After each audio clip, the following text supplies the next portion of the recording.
Et salut à toi, j'espère que tu vas bien. Aujourd'hui on se retrouve dans un nouvel épisode du podcast Nourris ta santé. Et aujourd'hui j'avais envie de parler de la caféine et de est-ce que la caféine c'est vraiment quelque chose qui est intéressant pour le sport ou est-ce que c'est plutôt quelque chose qu'il faut éviter en étant sportif. Et j'avais envie de parler un petit peu de ça, donc j'ai déjà fait des épisodes sur le café il y a assez longtemps, mais plutôt sur son effet. Même si j'avais aussi parlé un petit peu du dosage, etc. Mais je pense que ça peut pas faire de mal de reparler un petit peu de ça en vraiment parlant du contexte du sport ici et en parlant un petit peu de l'aspect dosage, quand est-ce que ça peut être intéressant, combien il faut en prendre, quand est-ce que justement ça peut être plutôt, alors je dirais dangereux, mais problématique pour le sport ou alors pour la santé. Voilà, je vais un petit peu parler de tout ça. Et déjà, la caféine, qu'est-ce que c'est? Je pense qu'il n'y a pas trop besoin d'expliquer. C'est tout simplement c'est un constituant du café, donc c'est pour ça qu'on appelle ça caféine, mais ça ne fait pas aussi, ça n'est pas que dans le café. C'est-à-dire que le café c'est généralement la source principale de caféine, mais il y a aussi dans certaines boissons, donc tout ce qui est boissons énergisantes, etc. Et aussi dans le chocolat notamment où il y a de la caféine. Et la caféine justement c'est un composé qui a plusieurs, pour refaire assez rapidement les rôles parce que j'ai pas non plus envie de trop passer de temps, c'est pas trop l'idée de l'épisode, mais qui a des rôles sur tout ce qui est amélioration, enfin pas amélioration mais plutôt activer on va dire le système nerveux, c'est-à-dire le rendre un petit peu plus vigilant avec la production de différentes molécules, donc tout ce qui est dopamine et autres, donc tout ce qui est catécholamine notamment, et également d'autres rôles, donc il n'y a pas que le système nerveux, il y a aussi au niveau de la pression artérielle où ça a quelques effets au niveau de la pression artérielle, ce qui peut justement avoir un effet sur la performance sportive, puisqu'on le sait très bien que la pression artérielle est liée justement à tout ce qui est débit sanguin, à tout ce qui est rythme cardiaque, et que ça c'est évidemment très lié à nos performances sportives. Donc la caféine, déjà, première chose, c'est que effectivement, boire du café ou ne pas boire de café ne va pas faire la même chose sur la séance qui va suivre. Ça dépend quand est-ce qu'on la prend, je vais en reparler. Mais effectivement, ça, c'est la première chose à comprendre, c'est que la caféine, oui, a des effets sur les performances sportives. Mais ce qui nous intéresse ici, c'est plutôt de savoir est-ce que c'est positif, dans quel cas c'est vraiment intéressant, dans quel cas c'est pas intéressant, et aussi un petit peu les idées reçues qu'on a tendance à avoir sur le café et les erreurs à ne pas faire. Donc déjà au niveau de en fait le dosage, c'est assez simple à comprendre au final. Le dosage du café en fait, il y a évidemment le dosage qu'il faut faire bien comme il faut, mais il y a surtout quand est-ce qu'on le prend. Ça c'est la plus grosse question, c'est-à-dire que si j'ai envie que ça ait un impact sur mes séances de sport, c'est-à-dire que ça active le système nerveux, ça me rend plus focus, etc. pendant la séance de sport, quand est-ce que je dois prendre mon café avant ma séance de sport? Et bien en fait, ce qui est le plus intéressant, c'est de le prendre entre 30 minutes et 60 minutes, donc 30 minutes à 1 heure, avant ta séance de sport. Et on va dire la durée optimale, c'est plutôt 45 minutes. Donc voilà, c'est plutôt ça déjà au niveau de quand est-ce qu'il faut prendre le café. À savoir que peu importe la dose, c'est la durée qu'il faut.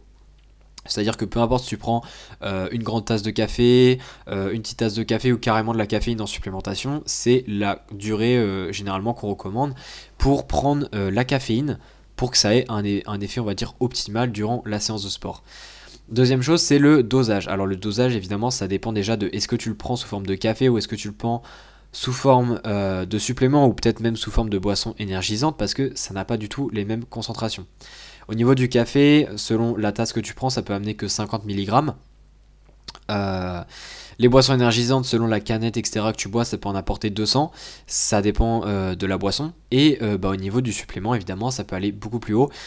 Parce que là, encore une fois, c'est juste à toi de doser. Donc il n'y a pas vraiment de concentration. C'est plutôt à toi de voir. Et au niveau de la concentration qui est intéressante pour que ça ait vraiment un effet sur les performances sportives, eh bien c'est généralement minimum 3 mg par kilo de poids de corps, c'est-à-dire que si tu veux que ça ait un effet sur ta séance de force, eh bien si imaginons tu fais 70 kg, il faut au moins que tu aies 210 mg de caféine pardon, pour que ça ait un impact. Alors tu dois te dire là ça te fait quand même 4 tasses de café. Encore une fois quand j'ai dit 50 mg pour une tasse, c'est généralement les tasses assez standards, mais généralement c'est assez faible en volume. Donc si tu prends un bol de café, tu peux très bien être aux alentours des 200 mg sans problème. Donc ça c'est important de le comprendre. Et ce qui est aussi intéressant, c'est si tu prends du café, donc là je parle surtout pour les gens qui prennent du café, c'est intéressant aussi de prendre une petite une petite collation glucidique à côté. Donc si tu as lu d'ailleurs mon guide, voilà, ça c'est un petit peu le petit truc qui pourrait t'intéresser en plus. J'ai fait un guide en PDF sur les repas autour des séances de sport pour que tu puisses optimiser la structure de tes repas pour améliorer tes séances de sport. Et justement, dans mon guide au niveau du pré-workout, je parle notamment de comment gérer le timing de son pré-workout par rapport à ta séance de sport. Et justement ici, dans le cas du café, c'est intéressant de prendre ta petite collation avant ta séance de sport en même temps que le café, puisque les glucides vont justement un petit peu aider l'impact que va avoir la caféine sur tes performances sportives. Donc c'est un petit peu le petit bonus. Donc ça, c'est toujours bien de le savoir. Mais sinon, pour revenir au dosage, au niveau du dosage, donc c'est minimum 3 mg par kilo de poids de corps et jusqu'à 6 mg. Généralement, aller au-dessus, c'est vraiment pas très utile.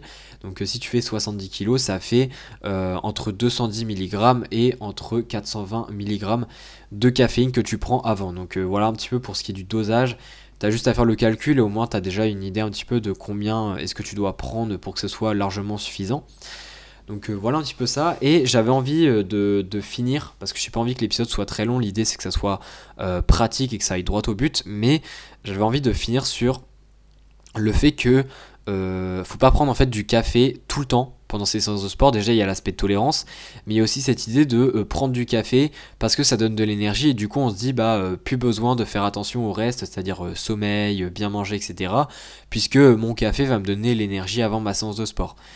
Encore une fois, il faut savoir, et c'est pour ça que c'est vendu sous forme de supplément notamment, il faut savoir que c'est un supplément et que la caféine, en fait, c'est la cerise, on va dire, sur le gâteau, et que le gâteau doit être respecté et doit continuer d'exister même si on met la cerise. C'est-à-dire que si tu prends du café, ce n'est pas une raison pour que le sommeil, tu te dises ça sert plus à rien, c'est plus aussi important, et que je ne sais quoi, l'alimentation et autres, tu te dis bah non, j'ai mon café, ça devrait le faire, pas besoin.